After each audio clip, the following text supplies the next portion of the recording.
বাঙালির কাছে পুরী বা দীঘা তাদের স্মৃতির মণিকোঠায় সর্বদা জাজ্বল্যমান হয়েই থাকে। তা সে যেখানেই থাকুক, ভারতবর্ষে থাকুক কি বাংলায় থাকুক কি ভারতবর্ষ থেকে দূরে চলে যাক, তার স্মৃতির মণিকোঠায় কিন্তু এই দীঘা আর পুরীকে সে সবসময় ধরে রাখে। তো ঠিক সেই কারণেই যখন আমি কলকাতা ছেড়ে চলে এসেছিলাম হায়দ্রাবাদে, তো হায়দ্রাবাদ পৌঁছানোর পরও আমি এখানে খুঁজতে থাকতাম যেরকম বাঙালির পুরী বা দীঘার মতন কোনো জায়গা পাবো কিনা। তো ঠিক সেই কারণেই এই দুধের স্বাদ ঘোলে মেটানোর জন্য আমরা খুঁজে পেয়েছিলাম এক অজানা বীজকে বাঙালিদের মনে। তো হয়তো আপনারা আন্দাজ করতে পারছেন কার কথা বলছি। আমি কথা বলছি অন্ধ্রপ্রদেশের বাপাটলা জেলার বাপাটলা বিচের ব্যাপারে। তো এই বাপাটলা বিচও বঙ্গোপসাগরের বুকে অবস্থিত এবং আমি যখন গেছিলাম, আমার যে বিচ মানে আমার সমুদ্র চান করতে খুবই ভালো লাগে।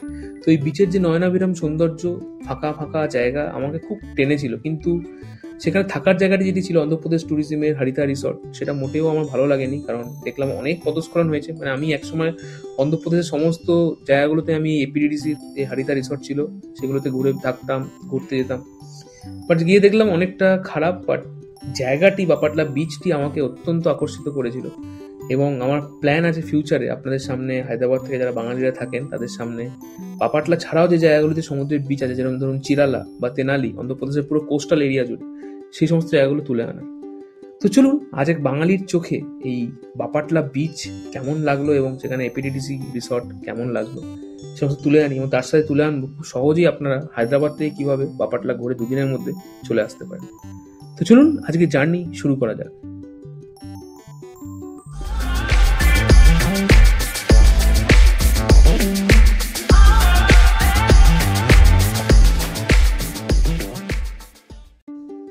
তো আমাদের ট্রেন ছিল 12710 সিমহাপুরি সুপারফাস্ট এক্সপ্রেস, যেটা 11:05 সেকেন্দ্রাবাদ থেকে ছাড়ে এবং সকাল 5:54 বাপাটলা পৌঁছে দেয়।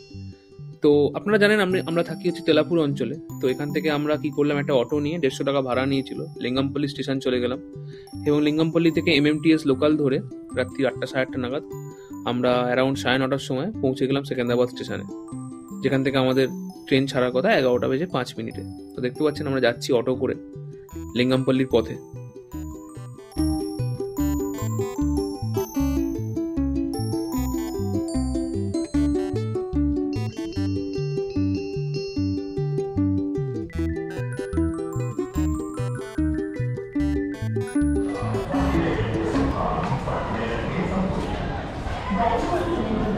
ভুলভাল ট্রেনে উঠে পড়েছিলাম, দিয়ে নেমে গেলাম আবার। কোথায় যাচ্ছিস? বাপাটলা। বাপাটলা কি আছে? সমুদ্র আছে একটা। কেন? পুরী সাবস্টিটিউট করাতে নিয়ে যাওয়া হচ্ছে আমাকে। তো নমস্কার সবাইকে, আর একটা নতুন এপিসোডে আজকে আপনাদের স্বাগত জানাই। আর দেখতে পাচ্ছেন আমি আছি হচ্ছে একটা স্টেশনে। তো এটা হচ্ছে বেসিক্যালি লিঙ্গামপল্লী স্টেশন। তো লিঙ্গামপল্লী অবস্থিত হচ্ছে হায়দ্রাবাদ শহরের একদম পশ্চিম প্রান্তে। আর এটা অবস্থিত হচ্ছে জাংশন নয়, বড় স্টেশন। এটা হচ্ছে বেসিক্যালি পুনে রুটে, পুনে মানমাদ ঔরঙ্গাবাদ ওই রুটে অবস্থিত। সেকেন্দ্রাবাদ থেকে যে রুটটা মানমাদ বা পুনে যায় সেই রুটে অবস্থিত। আর আজকে আমরা একটুখানি দুধের স্বাদ বলে মেটানোর চেষ্টা করছি। আমরা আজকে যাচ্ছি হচ্ছে, দেখতে পাচ্ছেন লোকাল ট্রেনে আছি। আর আমরা আজকে যাওয়ার ইচ্ছা হচ্ছে এখানে কাছাকাছি, হায়দ্রাবাদের কাছাকাছি একটা বিচ আছে, সেটার নাম হচ্ছে সূর্যলঙ্কা বিচ। তো সেই সূর্যলঙ্কা বা সূর্যলঙ্কা যাই বলুন, অবস্থিত হচ্ছে অন্ধ্রপ্রদেশে বঙ্গোপসাগরের তীরে। আর এখানে যাওয়ার জন্য আমরা এখন লোকাল ট্রেনে চেপেছি। দেখতে পাচ্ছেন আছি হচ্ছে লোকাল ট্রেনে, আমি আর আমার ওয়াইফ আছে। আর আমরা যাচ্ছি হচ্ছে সেকেন্দ্রাবাদ স্টেশন লিঙ্গামপল্লী থেকে, যেটা ডিস্টেন্স পড়ে আনুমানিক 26 থেকে 28 কিলোমিটার। আর সেকেন্দ্রাবাদ থেকে রাত্রির 11:10 আমাদের ট্রেন আছে টুয়ার্ডস জায়গাটা নামতে হয় হচ্ছে বাপাটলা। তো যারা মোটামুটি হাওড়া চেন্নাই লাইনে ভ্রমণ করেন বা হাওড়া ব্যাঙ্গালোর লাইনে ভ্রমণ করেন তারা জানবেন যে এই বিজয়ওয়াড়ার পরে একটা ষোলো স্টেশন আছে বাপাটলা বলে। তো সেখান থেকে মোটামুটি 9 থেকে 10 কিলোমিটার গেলে ওই সূর্যলঙ্কা বিচে পৌঁছানো যায়। তো চলুন আর বেশি কিছু বলছি না, আস্তে আস্তে যেতে যেতে ট্রেন ছাড়ুক, ট্রেন ছাড়লে আস্তে আস্তে কথা বলা যাবে।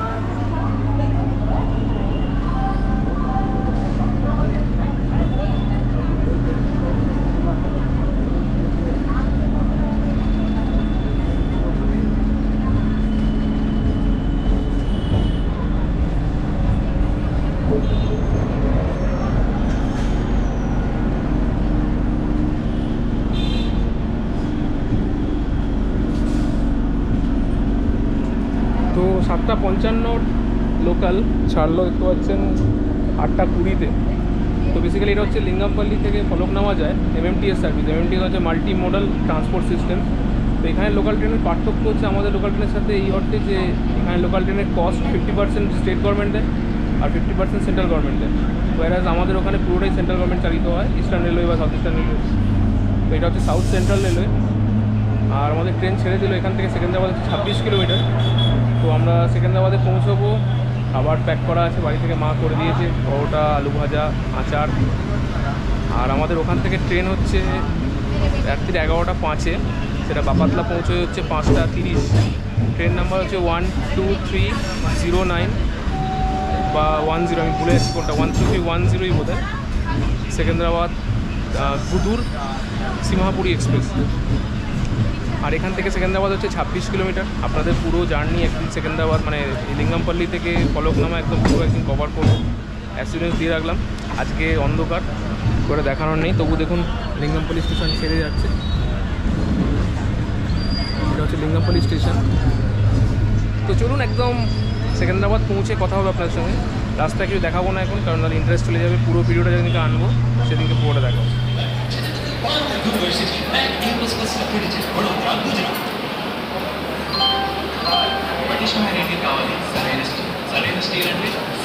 ట్రెండర్ వీడియో వస్తుందనే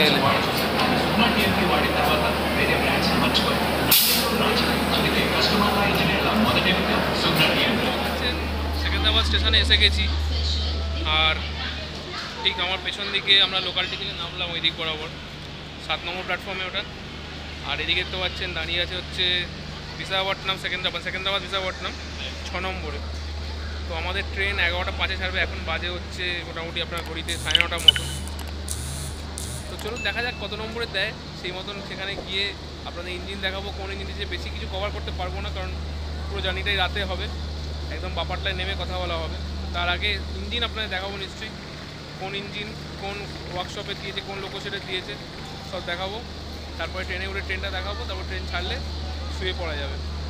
তো চলুন ট্রেন এলে বা খাওয়া দাওয়া কিছু করলে আপনাদের সাথে কথা বলছি।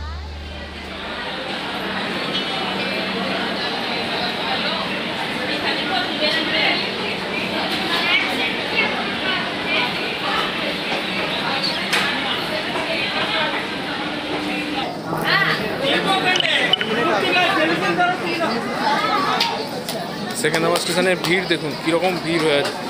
উইকেন্ডের বাজার, শনিবারের দিন।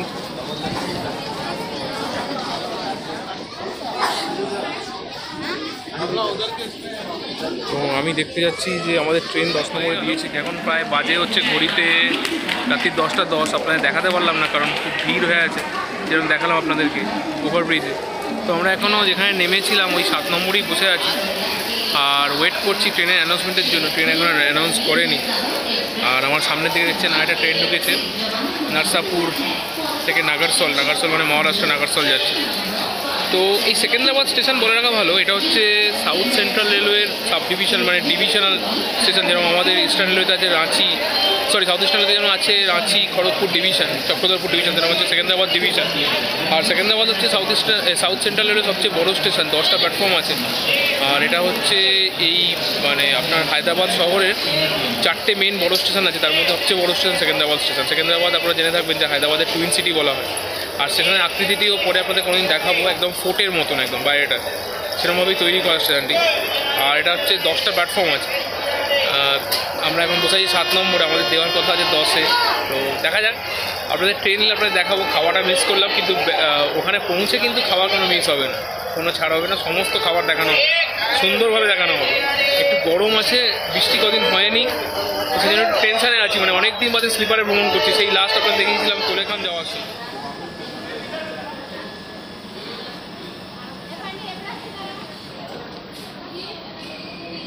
ভিড় ছিল বলে আমি কোনো ট্রেনটার অ্যারাইভাল বা ইঞ্জিনের কাছে দেখাতে পারলাম না। এই মুহূর্তে দেখতে পাচ্ছেন 11:12 বেজে গেছে প্রায়। তো 11-12 এখন টাইম হয়ে গেছে, 11:05 ছাড়ার টাইম ছিল, সেটা আমি দেখাতে পারলাম না কিছুই। আমি বেশি সামনে যাচ্ছি না। সেটা হচ্ছে আমাদের ট্রেন। মজার দেখুন কোচ দেওয়া আছে ইয়ারের কিছু ছিল, কিছু সাউথ ইস্টার্নেরও ছিল কোচ ইয়ারের। কোচ। আর গোটা ট্রেনটা eastern railway, south eastern railway coach পুরো শেয়ার করা আছে। আর LHB rake 12310 number, basically 500 kilometre প্রায় তখন যাবে। সকাল 5:30টায় আমাদের নামাবে। তো চলুন ট্রেনে ওঠা যাক।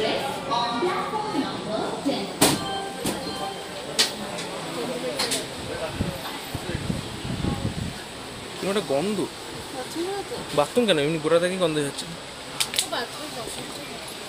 এই হচ্ছে আমাদের কোচ, পড়েছে হচ্ছে 2 এদিকের মিডল, আর এদিকে হচ্ছে একটা লোয়ার 4।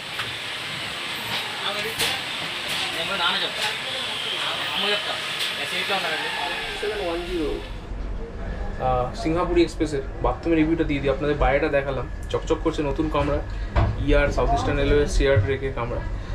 আর বাথরুম হচ্ছে স্লিপারে যাচ্ছি আমরা, তো বুঝতেই পারছেন নোংরা হওয়ার চান্স বেশি ছিল। বাট যেহেতু সাউথের ট্রেন, সাউথের মধ্যে ইন্টার সাউথ চলছে, তেলেঙ্গানা থেকে অন্ধ্রপ্রদেশ, তো পরিষ্কার পরিচ্ছন্ন দেখতে পাচ্ছেন। এটা হচ্ছে বেসিক্যালি টয়লেট, হ্যান্ড শাওয়ার পরিষ্কার, আর বেসিনও একদম পরিষ্কার। আমার ফ্লোর দেখুন, আমার পা কোনো জল ফল নেই, জমেনি, তো এখনও অবধি ভালোই পরিষ্কার আছে। আমি জানি না গোয়িং ফরওয়ার্ড কী হবে। তো আর তেমন কিছু দেখানোর নেই, সবই আপনাদের বলে দিলাম।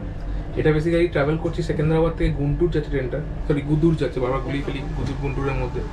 তো গুদুর হচ্ছে বেসিক্যালি জাংশন পয়েন্ট, যেখান থেকে ব্যাঙ্গালোর আর চেন্নাই লাইন ভাগ হয়েছে। একটা লাইন চলে গেছে কাটপাড়ি হয়ে ব্যাঙ্গালোর, আর একটা লাইন চলে গেছে সুলুরপেট্টা হয়ে চেন্নাই সেন্ট্রাল। তো আমরা জাস্ট যাবো বাপাতলা অবধি। সব কিছু ডিটেলস আপনাদের ডিসক্রিপশন বক্সে দিয়ে দেবো। তার কিছু বলার নেই, ট্রেন ছাড়লে আপনাদের ডিপার্চার দেখাচ্ছে।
তো দেখতে পাচ্ছেন, গুড মর্নিং সবাইকে। আপনাদের দেখালাম বিজয়ওয়াড়া ঢোকার আগে। তো এটা আমরা পৌঁছে গেছি বিজয়ওয়াড়া স্টেশন। পিছনে দেখেন একদম পুরো পাহাড় আছে পিছনে, বিল্ডিং। তো এই বিজয়ওয়াড়া হচ্ছে মানে one of the most busiest station Indian রেলওয়েতে, 4th busiest railway station after Howrah, Kanpur, new Delhi. তো ডেলি অ্যারাউন্ড 190 পেয়ার ট্রেন এখান থেকে ছাড়ে বা অরিজিনেট হয় বা পাস করে। আর এটা খুব ইম্পর্টেন্ট স্টেশন, কারণ এটা অবস্থিত হচ্ছে হাওড়া চেন্নাই আর নিউ দিল্লি চেন্নাই, এই দুটো ইন্টারসেকশন পয়েন্টে। তো এখানে ট্রেনের টাইম ছিল হচ্ছে 4:20, এখন বাজে 6:05, মানে 1 ঘন্টা 45 মিনিট লেট। এদিক থেকে ভালোই হয়েছে, কারণ হোটেলে চেক ইন হচ্ছে 10টায়। তো সেই সূত্রে আমার পৌঁছতে যদি বাপাটলা 7:30 বেজে যাবে, হোটেল পৌঁছতে 8:30 9:30 বেজে যাবে, আরামসে আমি ঢুকে যেতে পারবো। তো দেখা যাক কী খাওয়া দাওয়া পাওয়া যায়। অনেকটা লেট হয়ে গেল, ঘুম তেমন হয়নি। এখন বাজে 6:05 যেরকম বললাম। আর ট্রেন মোটামুটি ঠিকঠাকই মানে বাকি জায়গায় স্লিপারে হয়। ট্রেনটা বলছিলাম দেখুন একদম উঁচু পাহাড় একদম। তো বিজয়ওয়াড়া একটুখানি বেসিক্যালি হিলি এরিয়া, অনেকগুলো কেবিন আছে, কেবিনের ভিডিও আমি তুলে আনবো কোনো একটা এপিসোডে। বিজয়ওয়াড়া বাল্ব কেবিন, এ কেবিন, রায়নপাটু এ কেবিন। তো চলুন ট্রেন ছাড়লে কৃষ্ণা নদী দেখানোর চেষ্টা করব যদি চান্স পাই। কৃষ্ণা নদী দেখিয়ে তারপরে যা যা থাকবে রুটে ভালো জিনিস দেখাবো। চলুন সাথে থাকবেন।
তো এটা দেখতে পাচ্ছেন কৃষ্ণা ক্যানেল জাংশন পেরোচ্ছে।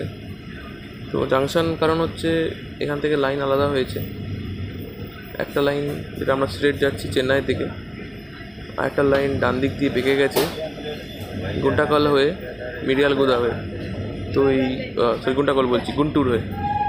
তো এই গুন্টুর হয়ে মিরিয়ালগুদা হয়ে ফলকনামা 12703 হাওড়া থেকে যায়, হাওড়া থেকে সেকেন্দ্রাবাদ যায়, ওটা এই দিক দিয়ে যায়। হ্যাঁ হ্যাঁ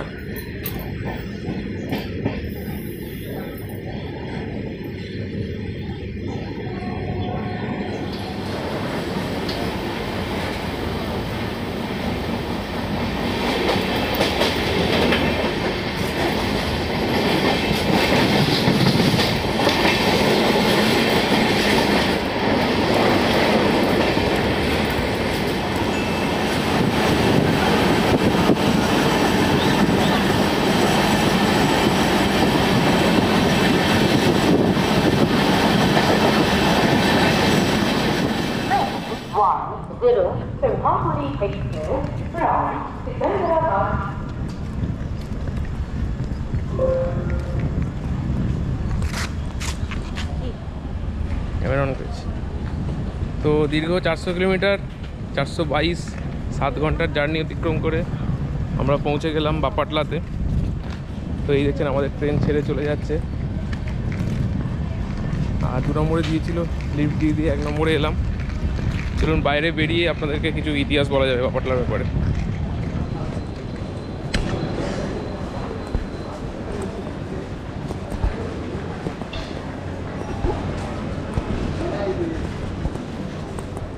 বেশ না সুন্দর তো।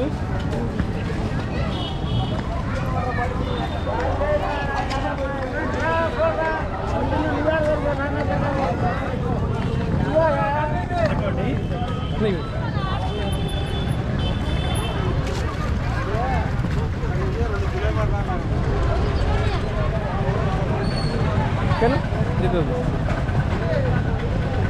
অনেক খাবার যাবে, বাঁ দিকে খাবি না ডান দিকে খাবি? কি করে না?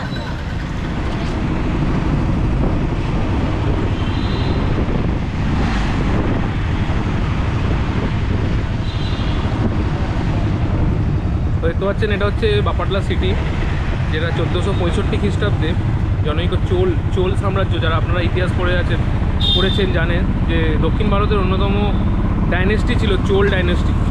সেই চোল রাজা এখানে ভাগ্যনারায়ণ মন্দির প্রতিষ্ঠা করে 1465 খ্রিস্টাব্দে। তারপর থেকে জায়গাটার নাম ছিল হচ্ছে বাবাপাট্টানাম বা এরকম কিছু, বাবাপাট্টানাম বা এরকম কিছু। তো বর্তমানে এটার নাম চেঞ্জ হয়ে বাপাটলা হয়ে গেছে। আর বাপাটলা এখন হচ্ছে অন্ধ্রপ্রদেশের একটা ইম্পর্টেন্ট ডিস্ট্রিক্ট। তো এটা হেডকোয়ার্টার টাউন, ডিস্ট্রিক্টের হেডকোয়ার্টার সাব ডিভিশনাল টাউন। আমরা যাচ্ছি হচ্ছে সূর্যলঙ্কা বিচ, যেটা ডিস্টেন্স এখান থেকে পড়ে আনুমানিক 10 কিলোমিটার। আর আমাদের ভাড়া নিচ্ছে অটোতে বুক করে গেলে 250 টাকা, আর শেয়ারে গেলে 25 টাকা করে বড় বড় অটোগুলো। দেখুন শহরটা কিন্তু খুব সুন্দর, একদম পরিষ্কার পরিচ্ছন্ন। এখানে কোল্ড ড্রিঙ্কস খাচ্ছে। রাতে ঘুমায় যে না, কেন বাজে বাজে লোক উঠে গেছিল, কি করছিল? ক্যালবেল করছিল, তারপরে ঘুম ভেঙে গেছে।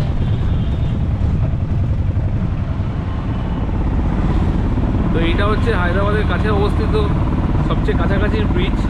আর একটা ব্রিজও আছে যেটা বিজয়ওয়াড়া থেকে লাইন বেঁকে গেছে টুয়ার্স হচ্ছে ভীমাবরমের দিকেও সমুদ্র আছে। নার্সাপুর যেটা নিদাদাবলু থেকে যায় সেখানেও সমুদ্র আছে। এখানে চিরালা এর পরে বাপাটলার পরে স্টপেজ, এই চিরালা থেকেও একটা সমুদ্রের ব্রিজ আছে।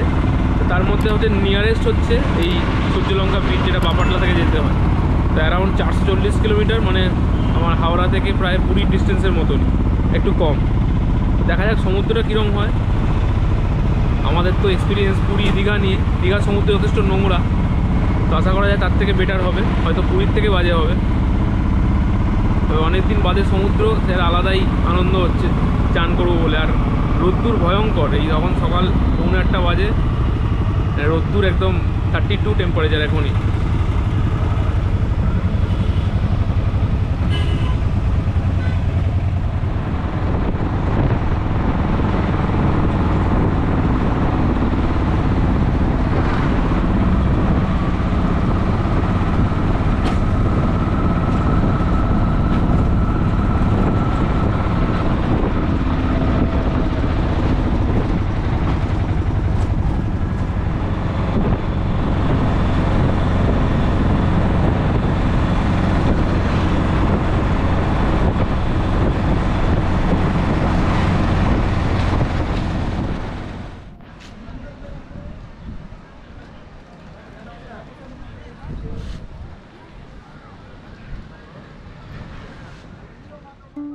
তো দেখতে পেলেন বাপাটলা স্টেশন থেকে 250 টাকা খরচা করে আমরা পৌঁছে গেলাম আমাদের গন্তব্য সূর্যলঙ্কা বিচ রিসর্টে। আর সূর্যলঙ্কা বিচ রিসর্টে আমরা ছিলাম হচ্ছে 2 দিন। আর এখানে চার্জ বা এখানে ডিটেল সব কিছু আপনাদের বলবো নেক্সট এপিসোডে, বেশি বড় করবো না ভিডিওটিকে। তো চলুন এই ভিডিও থেকে সাইন অফ করি এবং আগামী পর্বে তুলে আনবো এই সূর্যলঙ্কা বিচের ডিটেলস। আর তার পরের পর্বে তুলে আনবো যে এখানে আমরা সারাদিন কি করলাম এবং আপনাদের সাথে পুরো বিচের সৌন্দর্য। তো চলুন সাইন অফ করি এই এপিসোড থেকে। খুব তাড়াতাড়ি দেখা হবে নেক্সট পর্বে এই রিসর্টের পুরো ডিটেলসের উপর। তো আপনাদের কোনো কোশ্চেন থাকলে নিশ্চয়ই আমাকে জিজ্ঞেস করতে ভুলবেন না, আমি আপনাদের হেল্প করার জন্য সদা প্রস্তুত। আর আমার থেকে হেল্প নিয়ে আপনারা অবশ্যই ঘুরে আসতে পারেন এই বিচ থেকে। চলুন, ভালো থাকবেন, টাটা।